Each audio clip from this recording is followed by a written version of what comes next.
But like, oh, hey, Vodka. Haven't seen you in a while. How's it doing? Good? Awesome. You have a whole conversation. With Vodka.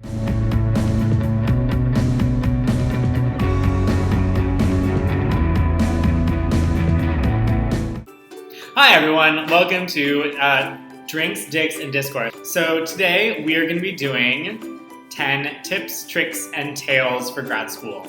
Yeah, we know classes just started. If you're like us, we've been through half the first week now.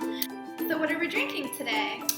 Well, Amanda, what we are drinking today in honor of the summer ending, although it's still really hot and disgusting in DC, is some great lemonade and vodka. You know, really simple. I'd say low calorie, but lemonade is not low calorie, so it's not like a vodka and water for those out there that really need the low calorie.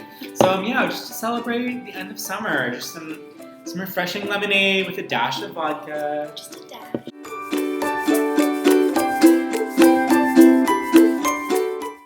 Number 1, use your calendar or use whatever organization system that you want. For me, that's my iPhone calendar.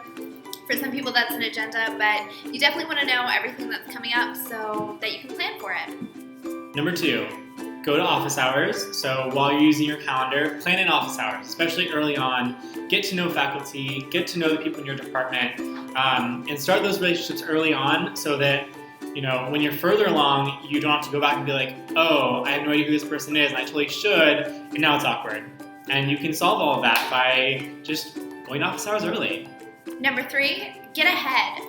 Especially at the beginning of the semester, you're going to have a lot of energy, you're going to be really motivated, and take advantage of that because soon it will be the end of October and you want to nap all the time. So number 4, take good notes. So whatever system you want to work out, whether you write in the book, whether you write in a notebook, whether you use 1 highlighter, 8 highlighters, whatever you do, make sure you're taking good notes because it's not just taking notes for the class. You're really building a library and you're building, a foundation for the rest of whatever area you're in. So taking those good notes early on is so helpful as you move on through your program. Number 5, know your funding and find your funding. Knowing the money that you have available to you is so important. Graduate school is a business, graduate school is a lifestyle, and you need to be able to budget. That's just important. And you need to be able to know if you don't have the budget, what you can do to find that money out there. Number 6, take your space. So you're admitted to a program, which means they know that you're going to get a certain amount of resources, a certain amount of space, a certain number of classes, a certain amount of help. It's your job to take up that space. So if you're not taking up that space, someone else could, or you're not showing up in your department enough and people aren't going to know who you are. And it's really important to make that impact and take up the space that they gave you that is totally yours to take. Number 7, think long term.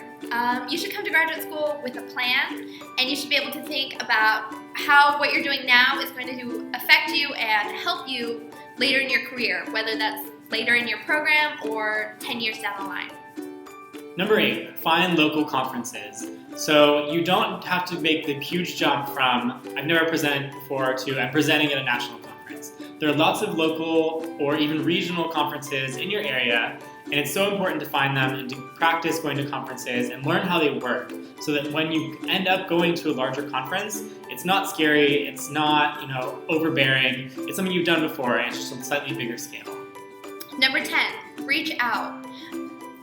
Going back to taking up your space, asking for advice and advocating for yourself is so important.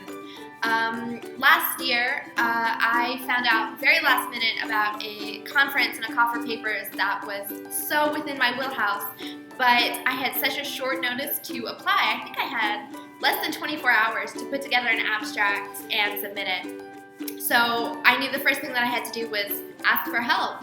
I reached out to a faculty member who worked within the area that I'm interested in, and I was so lucky that she was able to sit down and work with me, and the happy ending to the story is that I was accepted to that conference and I presented there, all because I asked for help when I needed it. Number 10, keep moving.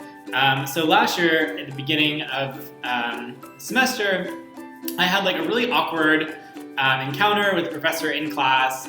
I received a lot of pushback, And it was kind of like a little surprising. I wasn't really sure what was going on. It was kind of just took me by surprise. And afterwards, the professor said, like, oh, that was weird. I didn't want that to be weird. Sorry if that was uncomfortable. And I was like, that's fine. I get it. Thanks for telling me that. And I think what I got out of that was you just have to keep going. Like, if there's a weird situation, if there's, a heated exchange, don't let it define your relationship with that person or with the class or with, your program, your field, whatever. It's really important just to keep moving, because if you dwell on that and that's all you're about, then you're missing so many opportunities and you're missing out on, so much other things that are going on that you could be spending your time on versus dwelling on this one thing, this one exchange, this one, one piece of feedback on a paper or whatever. You just gotta keep going. So those are our top 10 tips, tricks, and tales for starting grad school on the right foot. We hope that you find them really useful, and we hope that if you have any tips of your own to add, that you let us know in the comments.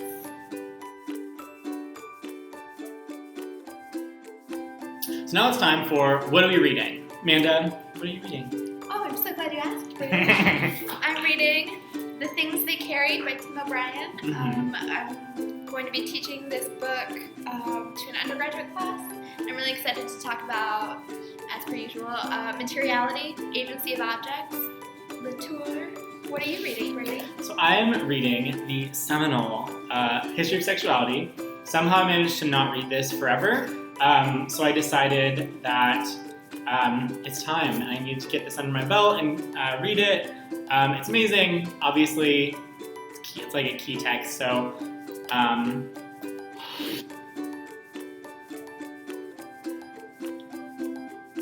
God damn it, Amanda.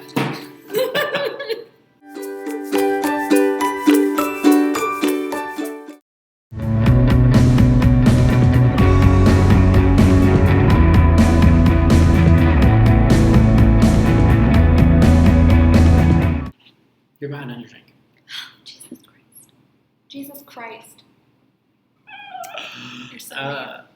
I'm generous. God, making sure. Yeah.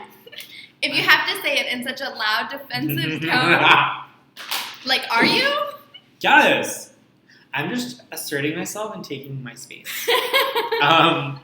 He is taking his space. Brady, me. Amanda, the future, make this thing happen.